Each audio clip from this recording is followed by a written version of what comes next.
Welcome to Kemified NG. I'm Kemi Olunloyo, and this is the Adeleke Curse. It's a docu-series that I'm doing on TikTok because of news and information and what you need to know about history. A lot of people are not happy, saying that I should wait. Wait for what? Do you wait if your father is killed out there by a police officer? Should I wait for you guys to mourn your father in police brutality before I report it? No. Journalism is a rough draft of history.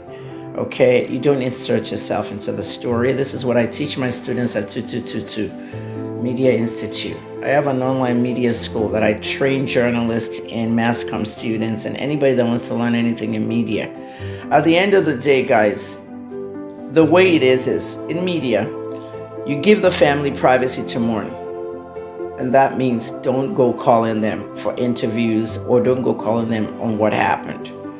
The Adelekes have already given the information to the police, and the police spokesman has told you that Ifeanyi is dead.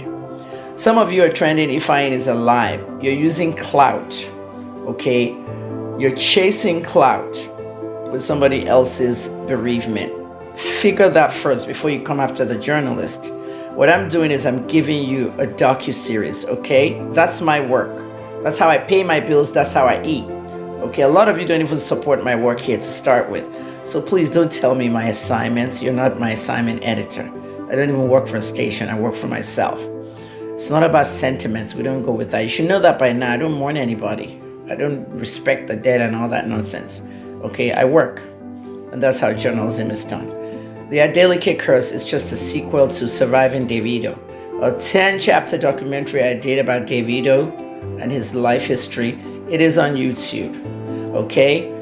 Now, at one point there, his father wanted to sue me. The lawyer said, don't do it. It'll open a can of worms.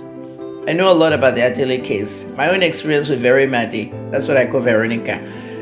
My own experience with her. All the stories my father told me. My father's still alive, 87. I think you should know these things. They're not secrets. A lot of you will sit down in your churches praying with your fake prayers on Sunday when your pastor says generational curses. Oh, pray that you don't have generation curses. Oh, generation curses will be broken. Fatou Oyinbo uses it a lot in Koza. So does Ibiyomi and even Joel Osteen, the American in Lakewood. Generational curses. This is what I'm talking about here. The Adeleke Curse continues, and there's a lot that needs to be done, and it's centered around Davido. He's the only one that can break that curse. See what happened in the Olunloyo curse? I broke that one.